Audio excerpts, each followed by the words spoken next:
Welcome back, you sexy savages. Ricky Rotten back again, and it is Christmas time, which means I am back with another masculine story from history, this time having to do with the magical holiday, Christmas. I'm sure you've all heard the phrase at least one point in your life, Christmas miracle.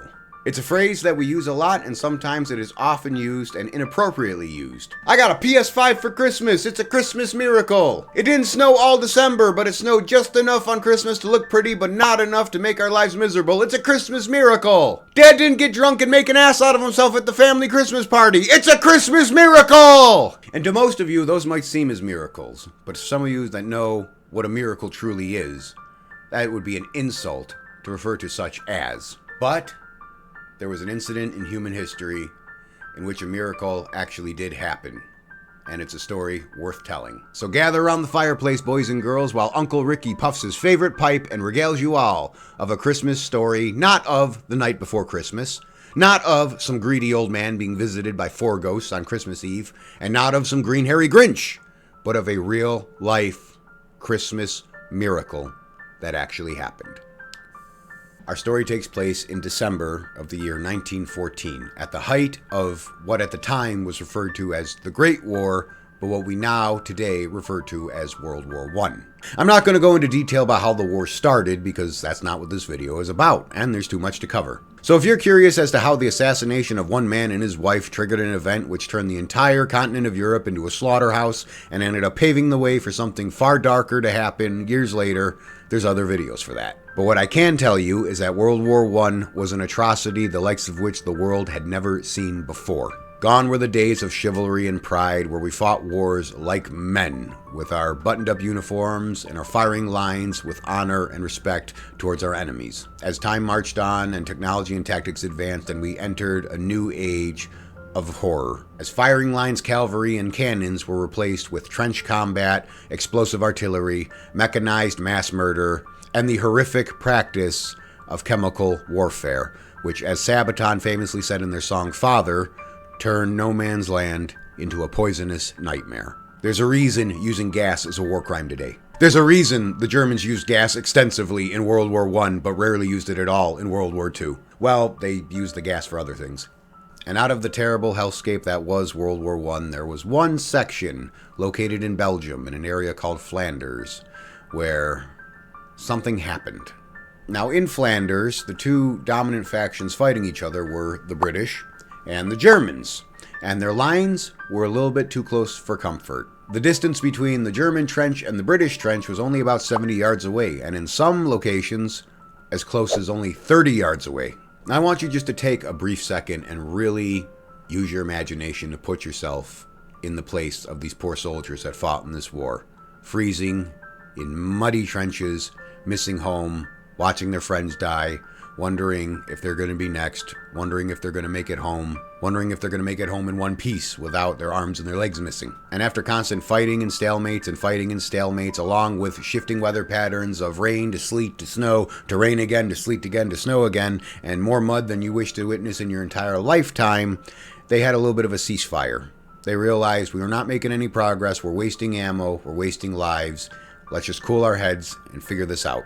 And as the ceasefire went on, we start checking off days on the calendar until we arrive to Christmas Eve, 1914.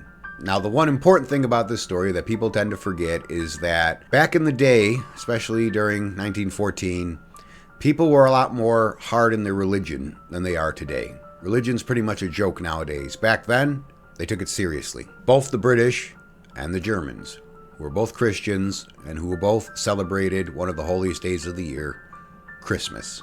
As the British tried to cheer themselves up and forget about the nightmare that they found themselves in, so did the Germans, decorating their trenches with Tannenbaums, which we refer to as Christmas trees. Now, reports are really muddy about exactly who started it first, but one of the two trenches started to sing Christmas carols to get into the mood, and the other trench heard them. Now, the funny thing about the origins about Christmas carols is a lot of them started from Latin, which ended up getting translated with the same hymns and the same melody into different languages. Christmas tree, oh Christmas tree, you stand in splendid beauty.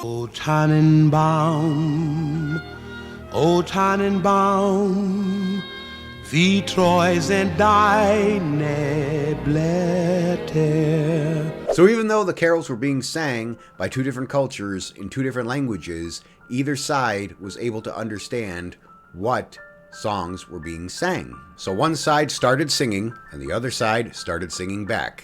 Might have started off as competition, might have been friendly, we don't know. All we know is that both sides started to sing because they knew exactly what songs were being sang. So the Germans sang it in German and the British sang it in perfect sync in English. And by the time they got to the song, "O Come All Ye Faithful," or as the Germans put it, oh boy, "Herbe o er Glabigen," What the hell is even that? both trenches were loud and exuberant in singing.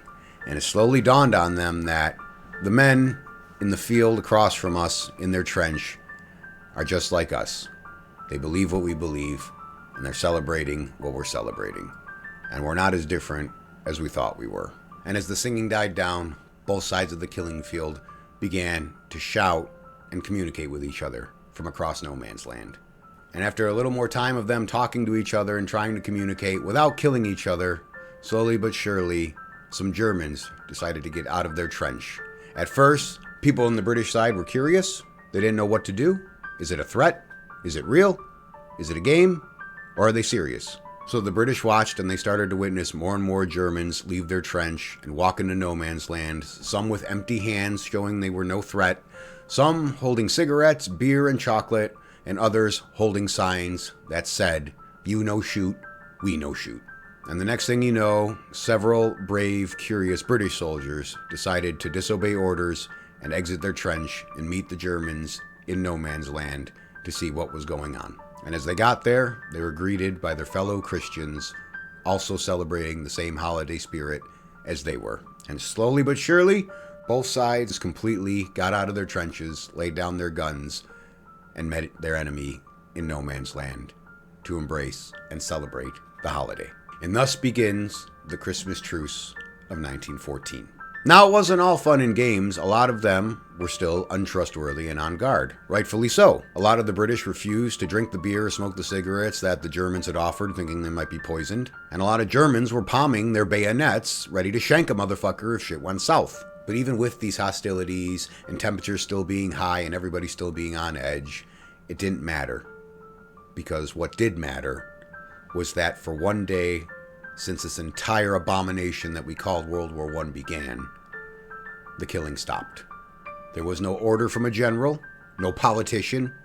It was the soldiers on the ground who chose of their own volition to leave the safety of their trench and risk their lives to meet the enemy on the battlefield, not for war, but for peace. And both Germans and British embraced each other as friends and fellow humans and celebrated the birth of Christ as they laughed and sang and put aside the bullets and the grenades and enjoyed life for the first time in a long time.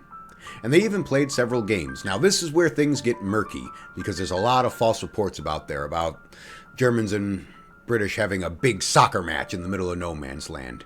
That didn't happen. There were very small instances of pockets of 3 to 4 people, playing it together in the midst of everybody having a good time, as well as some of them just kicking the can around. Yes, kick the can was a real game. That's not a myth. But one of the most important and respectful moments was that since they stopped killing, they used the opportunity to help each other collect their dead from no man's land, and also helped with funeral ceremonies. Everything from building crosses to saying prayers to digging the graves. German and British working hand in hand, showing respect, collecting and burying the dead of the men that they had killed hours, maybe even days before. But unfortunately, all good things must come to an end. Halfway through the third day, December 26th, both sides slowly made their way back to their trenches and returned to their duties and followed their orders. And by December 27th, the killing began all over again. And the war raged on, and the killing commenced all across Europe for another 4 years, until it finally ended in 1918. And throughout those 4 years, attempts were made to try and rekindle the magic that was held in 1914, and to have more truces on the magical day of Christmas, but unfortunately those attempts were met with machine guns and artillery. And anyone foolish enough to enter no man's land with empty hands and gifts spreading Christmas joy was soon to be cut down. And when the officers and politicians heard about this event, they were not happy in the least bit. How dare you show friendship to the enemy? How dare you risk your life going out to embrace your fellow man as a human being and not an enemy combatant? How dare you? When you're in the military, you have to follow orders. That's your job. That's your duty. But you still have free will. And the fact that these men chose of their own free will to do what they did rather than follow their orders and kill the men across from them who believed the same things that they did, sang the same songs that they were singing, and were opening their arms with compassion and friendship, they decided to take the human route instead.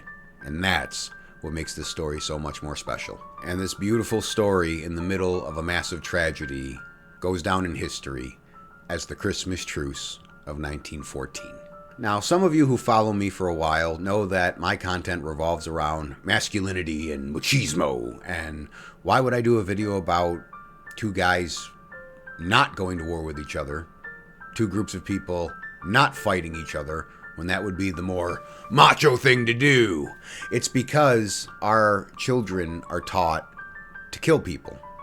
Whether it's video games, playing with toy guns, or cops and robbers, we're taught at a very young age to spill guts and to drop fire on our fellow man, and to do it in the name of justice, and to fight the good fight, and to be warriors, and to be proud soldiers. So for a bunch of grown men who've been trained to kill and have been indoctrinated into thinking that the people on the other side are the enemy and they're not human and they need to be wiped out for the good of everything, to put all that aside and reclaim their humanity and embrace their fellow man as their brother in Christ, as their brother in arms, as another fellow human that does not want to kill and does not want to be killed, and is showing peace and mercy, and to show them peace and mercy in return. I can't think of anything more masculine than that. Some of you may disagree with me, but that's my opinion, and I'm sticking to it. And with that being said, that is the end of this video and the story of the Christmas Truce of 1914. If you want to learn more about the story, there's a lot more in-depth historians out there, more savvy than me, that get into the nitty-gritty, every little detail, every crumb of what happened. But given my style, I'm just giving you the meat and potatoes of what happened. Now, the one thing I want all of you to take away from this story is that if these men on this battlefield can go without killing their enemy soldiers in the middle of a war, maybe you can be a little bit nicer, smile a little bit easier, and tolerate the people that you normally don't want to tolerate for the greater good on the holiest day of the year, Christmas. Well, second holiest day of the year. And with that being said, Merry Christmas to all, and have yourselves a Happy New Year. And I will see all of you in the next video with another story. And don't forget to like and subscribe, because if you don't, I will find you. And if it's on Christmas, I'll give you a present. Later, Gator.